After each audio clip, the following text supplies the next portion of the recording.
আমি লাভলি খাতুন আপনাদের মাধ্যমে জানাতেছি যে গত 12/4/2025 তারিখ আমার এলাকার কয়েকশত দুর্বৃত্তরা রাত 10টায় আমার বাড়িতে লুটপাট ও ভাঙচুর করে। আমি 999-এর মাধ্যমে মধুখালী থানাকে অবহিত করলে ডিউটিরত অফিসার আমার সশরীরে লিখিত অভিযোগের প্রেক্ষিতে আনুমানিক রাত 12:30টার দিকে সরজমিনে গিয়ে দুইজন আসামিকে আনুমানিক ওই রাত 1:30টার দিকে গ্রেপ্তার করে নিয়ে আসে। এতে ক্ষিপ্ত আসামিগণ অবশিষ্ট মালামাল লুটপাট শেষে প্রমাণ মুছতে ও আমাদেরকে দখল থেকে উচ্ছেদের উদ্দেশ্যে রাত 3টার দিকে আসামিরা আমার বসত বাড়িতে অগ্নিসংযোগ করে বসত বাড়িঘর পুড়িয়ে ছাই করে দেয়। এই সময় বসতের ছাপড়া ঘর সহ পাকা গোয়াল সহ বসতঘর পুড়িয়ে ফেলে ও ভেঙে ফেলে আরও দুটো নতুন টিনের ছাপড়া ঘর। এতে বিদেশি লাল কুকুর সহ সব কিছু পুড়ে যায়। পুরা লুটপাট ভাঙচুর প্রায় 50,000 টাকার মালামালের ক্ষতি করে। আমার অভিযোগের ভিত্তিতে পরের দিন স্থানীয় মেম্বার আলী শেখ, গুলাম খন্দকার, কামরুল খন্দকার সহ 21 জনের নাম উল্লেখ সহ অজ্ঞাত আরও 200-250 জনের বিরুদ্ধে আমি মামলা করি। দুঃখের বিষয়ে মামলার 1 মাস অতিবাহিত হলেও মধুখালী থানা পুলিশ পরবর্তীতে একজনকেও গ্রেপ্তার করেননি।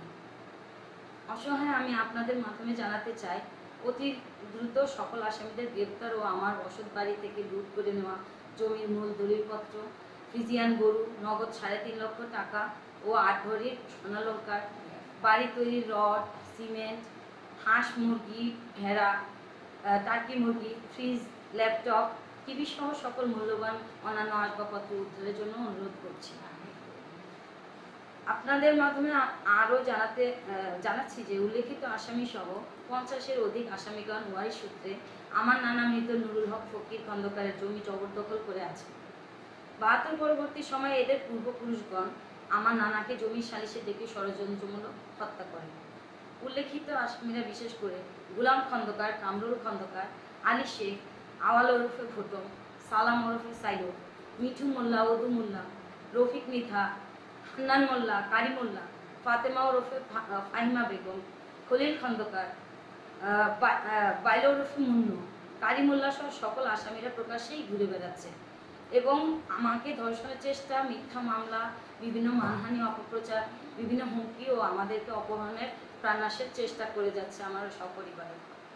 বিদেশি ব্যক্তিকে আমি বিয়ে করাতে ধর্মীয় নির্যাতন, একঘরে করে রাখা, শারীরিকভাবে নির্যাতন, মানসিক নির্যাতন, বিভিন্ন নারী নির্যাতন ইনারা করে আসছেন দীর্ঘদিন যাবত। আমার ন্যায় বিচারের সাথে আপনাদের গ্রেপ্তারকৃত মালামাল উদ্ধার এবং গ্রেপ্তার করা আসামিদেরকে বিষয়টি আপনাদের ইলেকট্রনিক মিডিয়া ও প্রিন্ট মিডিয়া প্রকাশ করতে বিশেষ আপনাদের প্রতি আমার অনুরোধ রইল। আমি এই মুহূর্তে সপরিবারে অসহায় অবস্থায় আছি। আমি প্রশাসনের কাছে গেলেও আমার সত্য তাদেরকে বলার আগেই তাদের ভুয়া ভিডিও তৈরি করা ভিডিওগুলো দেখাই দিচ্ছে। আমি তাদেরকে বলতেও পারছি না, আমার কথাও শুনছে না, বা আমি ন্যায় বিচার পাচ্ছি না। আমার সত্যটা চাপা পড়ে যাচ্ছে। আর যেমনটি আমার নানার ক্ষেত্রে হয়েছিল, আমার ক্ষেত্রেও তাই হচ্ছে। লুটপাট, উচ্ছেদের পিছনে যে এই কাহিনীগুলো কেউ জানতে পারছে না। জমির পিছনে যে আমার সাথে নির্যাতন হচ্ছে সেটা জানা হচ্ছে না। তাই আপনাদের দ্বারা আমি আসছি অসহায় অবস্থায় আপনাদের কাছে আমার ন্যায় বিচারের একমাত্র দাবি করছি। আমার সব কিছু উদ্ধারপূর্বক আমি ন্যায় বিচার দাবি করছি।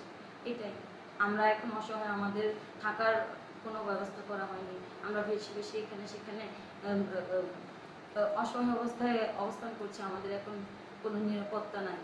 এই জন্য আমি আসামিদের ধরার জন্য বিনীত অনুরোধ করছি এবং রাষ্ট্রীয়ভাবে সহায়তা অনুরোধ করছি।